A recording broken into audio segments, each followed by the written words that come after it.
Hello everyone, welcome to my channel PPSC with Ashish. आज का जो वीडियो है थोड़ा सा हटके है। आज हम लोग कंटेंट और सिलेबस और बुक्स या किसी भी चीज़ से हट कर बात करेंगे। आज हम लोग बात करने वाले हैं बीपीएससी से रिलेटेड कुछ मिथ्स और कुछ फैक्ट्स के बारे में जो अक्सर एस्पिरेंट्स ध्यान नहीं देते। वैसे तो कुछ एस्पिरेंट्स ऐसे होते हैं जो सिर्फ दूसरों को देखकर बीपीएससी शुरू करते हैं। कुछ सीरियस एस्पिरेंट्स भी होते हैं। तो सीरियस एस्पिरेंट्स जो ऐसे होते हैं जिनके लिए बीपीएससी बहुत ज़्यादा मायने रखता है, वो मिथ्स और फैक्ट्स में अंतर नहीं कर पाते, क्योंकि आप पढ़ते ही इतने स्टूडेंट्स के साथ हैं कि वहाँ पर मिथ्स कौन से हैं और फैक्ट्स कौन से हैं समझना बहुत ही मुश्किल है। तो आज के वीडियो में हम लोग ये देखेंगे कि बीपीएससी से रिलेटेड मिथ्स कौन कौन से हैं और फैक्ट्स कौन कौन से हैं। तो वीडियो को शुरू करने से पहले मैं चाहूँगा कि आप लोग चैनल को सब्सक्राइब कर लें और बेल आइकन को दबा दें ताकि वीडियो की खबर आपको पहले से लग जाए। तो शुरू करते हैं BPSC prelims myths versus facts. तो पहला मिथ ये है कि GS portion will be one liner और be like UPSC type questions. या तो जीएस पोर्शंस के क्वेश्चन वन लाइनर होंगे या तो यूपीएससी की तरह क्वेश्चंस होंगे। बट फैक्ट ये है कि always remember the name, it's BPSC. वक्त, जज्बात और हालात बिना सोचे बदलते हैं। यहाँ आप ये नहीं कह सकते कि इस साल क्वेश्चन वन लाइनर आएंगे, आप ये नहीं कह सकते कि इस साल क्वेश्चन यूपीएससी की तरह आएंगे। जिस तरह पिछले साल बीपीएससी ने ये दावा किया था कि क्वेश्चन बहुत ज़्यादा टफ सेट किए जाएंगे और इतने टफ सेट किए जाएंगे कि उनका लेवल यूपीएससी तक पहुंच जाएगा, बट फैक्ट्स आपने देख लिए, वन लाइनर क्वेश्चंस आए थे और क्वेश्चंस का लेवल बहुत ही नीचा था। मायने ये रखता है कि स्टूडेंट्स क्रैक क्यों नहीं कर पाए। क्रैक इसलिए नहीं कर पाए क्योंकि उन्होंने क्वेश्चंस के टाइप को अलग तरीके से अटेम्प्ट किया था, अलग तरीके के टेस्ट सीरीज को अटेम्प्ट किया था। तो ये जानना बहुत ही मुश्किल है कि इस बार वन लाइनर क्वेश्चंस आएंगे या किसी भी बार वन लाइनर क्वेश्चंस आएंगे या यूपीएससी की तरह क्वेश्चंस आएंगे। तो हमें ये ध्यान में रखना है कि क्वेश्चन हमें इस तरीके से प्रैक्टिस करना है कि वन लाइनर भी हम अटेम्प्ट कर सकें और यूपीएससी की तरह स्टेटमेंट वाइज भी क्वेश्चन हम अटेम्प्ट कर सकें। दूसरा मिथ ये है 6 months is enough to prepare for prelims. ये बहुत बड़ा मिथ है। मोस्टली कोचिंग इंस्टीट्यूट्स में जब लोग एडमिशन लेने जाते हैं तो वहाँ उन्हें यही बताया जाता है कि 6 महीने में प्रीलिम्स का सिलेबस कंप्लीट हो जाएगा। It is not possible. Prelims का सिलेबस कंप्लीट करना पॉसिबल नहीं है। सिर्फ जियोग्राफी ही अगर आप ले लें या सिर्फ हिस्ट्री ही आप ले लें तो उसे अच्छे से पढ़कर ख़त्म करने में आपको 3 से 4 महीने लग जाएंगे, सिर्फ एक सब्जेक्ट। तो फैक्ट ये है कि it takes almost 1 to 1.5 years to prepare only for prelims because this syllabus is expanding every year. Expanding से मेरा कहना ये है कि हर साल कुछ न कुछ बीपीएससी अपने सिलेबस में नया ऐड कर रहा है। जैसे पिछले कुछ अटेम्प्ट्स में मैंने ये गौर किया कि 68th और 69th बीपीएससी में या 70th बीपीएससी में भी साइंस एंड टेक्नोलॉजी का योगदान बहुत ज़्यादा ही बीपीएससी दिखा रहे हैं, जो कि उनके आसपास के कमीशंस वाले अब दिखाना शुरू कर चुके हैं। तो बीपीएससी हर साल कुछ ना कुछ एक्सपेंड कर रहा है। 70th बीपीएससी में बीपीएससी ने जनरल नॉलेज से भी क्वेश्चंस को पूछा था। तो आपके लिए जनरल नॉलेज भी क्लियर होना बहुत ज़्यादा ज़रूरी है। सिर्फ जनरल सब्जेक्ट ही नहीं, जनरल नॉलेज भी क्लियर होना चाहिए। तीसरा मिथ ये है speedy current affair is the best source, we will complete in 1 month and easily crack the current affairs part. ये बहुत बड़ा मिथ है। Speedy current affair 67th BPSC तक वैलिड था।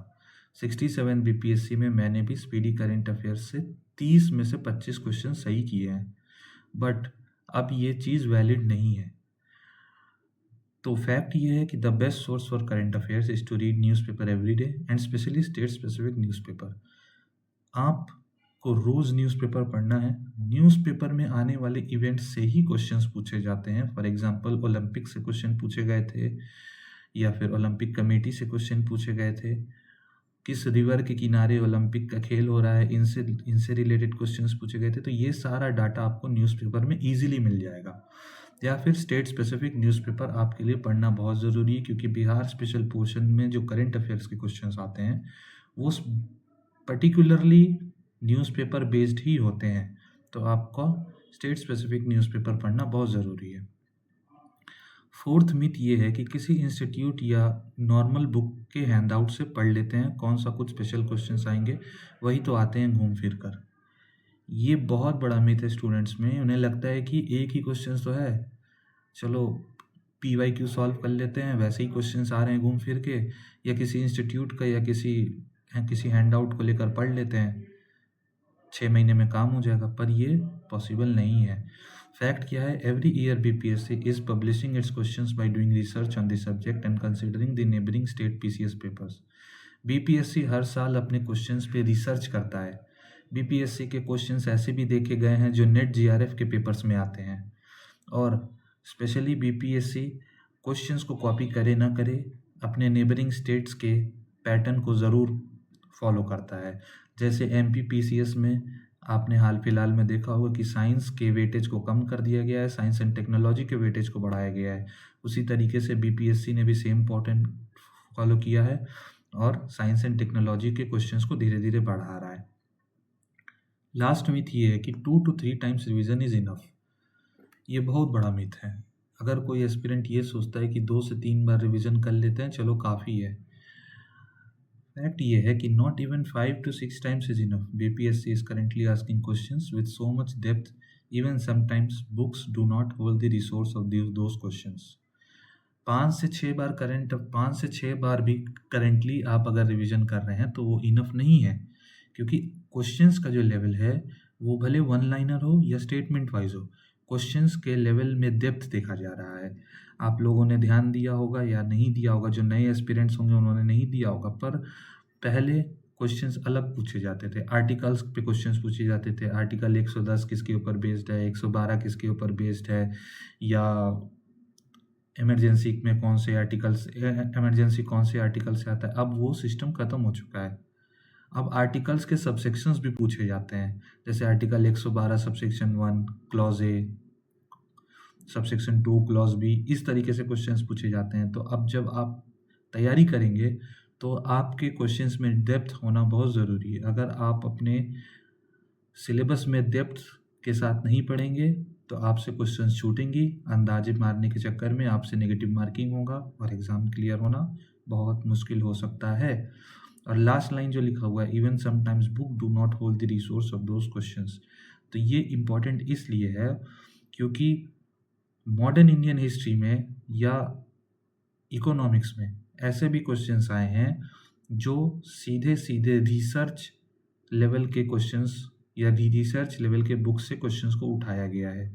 अगर आप कंटेम्प्रेरी बुक भी किसी का ले लें या गांधी जी या नेहरू का बुक ले लें और उसमें से अगर कोई ऐसा फैक्ट है जो उस बुक में दिया हुआ है, तो BPSC उन फैक्ट्स के ऊपर भी क्वेश्चंस पूछ रहा है।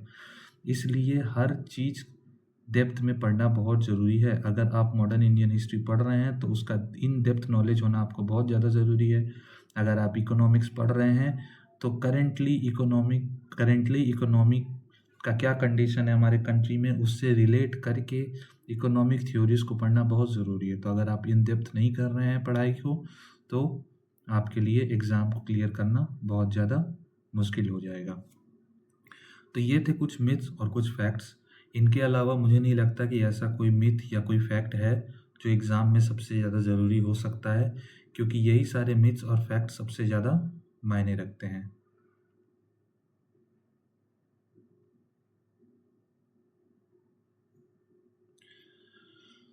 तो आगे बढ़ने से पहले मेरा आप लोगों से ये आग्रह है कि आप लोग चैनल को सब्सक्राइब कर लें और वीडियोस को ज़्यादा से ज़्यादा शेयर करें अपने फ्रेंड्स में, अपने को एस्पिरेंट्स में, ताकि उन्हें भी इन वीडियोस का ज़्यादा से ज़्यादा लाभ मिल सके।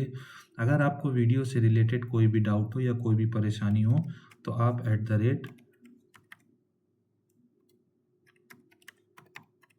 @STTP मिश्रा जी, ये है मेरा टेलीग्राम का चैनल। यहाँ पर आप मुझे टेक्स्ट कर सकते हैं या आप मेरे डिस्क्रिप्शन में दिए हुए ईमेल आईडी पर भी टेक्स्ट कर सकते हैं। मैं डिस्क्रिप्शन में टेलीग्राम और ईमेल आईडी का लिंक दे दूँगा, आप वहाँ मुझे टेक्स्ट करके किसी भी डाउट को क्लियर कर सकते हैं। तो वीडियो में बने रहने के लिए थैंक यू सो मच। जय हिंद।